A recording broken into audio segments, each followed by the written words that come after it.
Oh! What lane do I go into? Look at that old person, I'm doing a wheelie. Oh! Like, technically that's a cop, and this bike doesn't have any legalness to it. I mean, that's technically, but, you know, what am I gonna do? I'm considerate, okay? When I go home, especially, I know my bikes are loud, so what I always do, I'm like, you know, I kill them. I don't pull them into the building, because your garage isn't underneath your place. Like, my garage is underneath someone else's bedroom, and other people's garages are underneath my bedroom. And I try to remember that, especially since this thing is so damn loud. Now, I don't want to make a bunch of racket. Someone was trying to sleep, that'd be pretty annoying.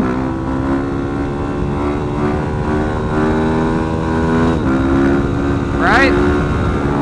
But I do that, but I don't know, I'm too loud apparently. So my neighbors like to run into their garages. Imagine, right? Your bedroom or your living room right next to your bedroom has got another garage underneath it.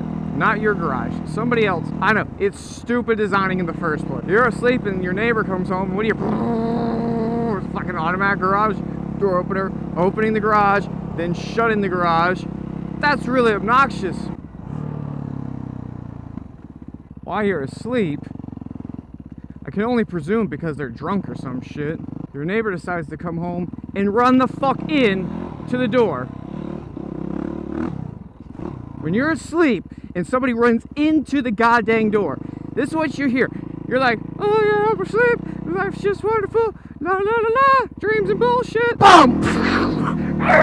What the fuck was that? What the fuck was that? What the fuck was that? This has happened plural times, like 3. You're waking the fuck up thinking Fifth Element or something's going on, and there's like hover fucking cars outside your window, and everything's going to shit. I'm like, honey, get the fucking shotgun. Someone just ripped the side of the house off. Somebody running into the garage.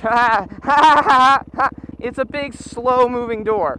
Again, I can only assume it's the alcohol. Does that door look open? Oh well. In their drunken stupor, most of them go out there with a fucking hammer in the middle of the night and start beating on the fucking door so they can try to get back into some sort of state that you can shut it. Oh, I can fix this, and I can eat my cheeseburger in my other hand, whatever. Beat it on your garage like you're gonna fix it, right? But you're not gonna fix your garage. Beat on your fucking door because you gotta get your garage shut for some reason that night. It can't wait. For some reason, it can never wait till morning. And then it finally gets to some state where it shuts, but you have to hit the button like 6 fucking times, and it's like, no, mommy, no. That's how your garage sounds every time it shuts. And you just live with it like that. Why? Because you don't have to fucking hear it. You're inside your fucking car, or you're just out there hitting the button to go leave. You're not the one who's fucking about to get attacked by a crazy animal from the fucking brushes next to me, or the one having to sleep next to the sound.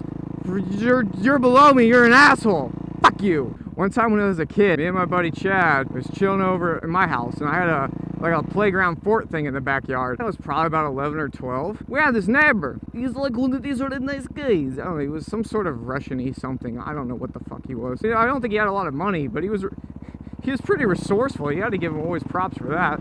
He had this old beater-ass car. It's getting a bit rusty, and he decided to go paint it one day. So he gets out there with spray cans, starts painting his car, and it looks like shit. Me and my dad walked over there. We're like, hey, man, what's going on? He's like, I'm painting the car. He's making it nice. And we're like, now it looks like shit. But I was like, well, all things considered, it was already rusty, and it's some old fucking 70s car. Who gives a shit? Go for it, paint your car. But he held the can way too close. It was all streaky. It was funny as fuck looking, man. His wife speaks like no English at all, man. From the old country. And she had never learned to drive, you know. I think she just took the donkey into town in her country. And then one day the guy's like, today I'm going to teach my wife how to drive a car. We're like, really? And he's like, yes, I teach her to drive. See him out in the driveway, and he's talking to her, and she's very quiet and shy, you know, and she's really jerky is the first thing I noticed. Like, she must have never done anything like this, because she's going from like full throttle, like full brakes. So I just see the car going like, and remember, this is an old fucking like 70s car, so even though it's some stupid god-awful piece of shit, it's an American car from the 70s, so it, for no reason whatsoever, has a giant V8 with way too much torque. You know, probably makes like 120 horsepower, something really shitty, but like 250 foot-pounds of torque. And every time she hammers it, it's like, and then so up on the brakes. Like I said, I was like a 10 or 11-year-old, and I was like, your driving skills are subpar, I can tell. Anyway, we're up on the floor, and maybe 20-30 minutes later, here comes the car back, and he's left this garage door open. There's a really steep driveway. We all had really steep driveways in that alley. She pulls up around, you know, doing the on-off jerky brake thingy. We're like, okay, hasn't learned much. And she goes to pull in the driveway, and I can see she's like going up the driveway, but she keeps going, woof, woof, like she can't make it up the driveway because it's steep, you know. And it's an automatic car, but she's just got to give it more throttle. So she gives it all the throttle apparently, because all of a sudden that car, we're up on the fort, and I look over, and the fucking car just jerks off, just, and then continually burning out and disappears into the garage. And it was funny how long the delay was. It seemed like it went through the garage door, and it really felt like it was something like, you know, 5 seconds later, which is way too long when you imagine that car at full throttle, but it felt like almost 5 seconds later before you heard the as the car, I guess, was driving through the house. I think my dad had heard the noise but didn't know exactly what was going on, and I was like, oh man, Dad! He's like, what? I was like, shit just got fucked up! I thought he was gonna fucking rip my ass for saying that. And I look back on it years later, and I realized what happened was later on in life, I'd asked my father, I said, Dad, when will I be old enough to swear? And he said, when you're old enough to do it appropriately. So it wasn't really an age thing. So when I said, Dad, shit got fucked up, it was really, really appropriate thing to say, because he said nothing about it after he saw what happened. He must have been like, shit did get fucked up. Good going, young man. I am proud of you. Great use of vocabulary. She was crying, and I think he was a really nice guy. I remember him just being like, talking to her. You know, it sounded like he was just trying to tell her like it was okay, but, you know, I have no idea what he was saying. He may have been telling her when they go inside he was going to chop her head off. I don't know. I'm going to chop your head off. It's okay. I don't know what the fuck he was saying to her. He appeared to be compassionate, though.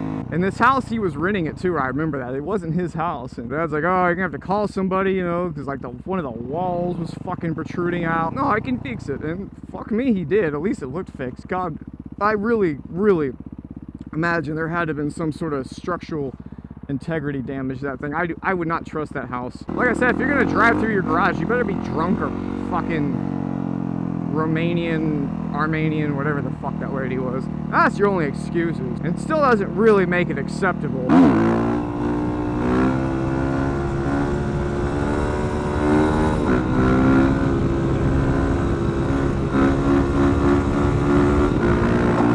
Alright guys, I'll talk to you later.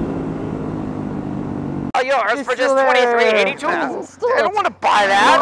Awesome. But if there's more nickel, yes, nickel boss, eh? Sometimes it was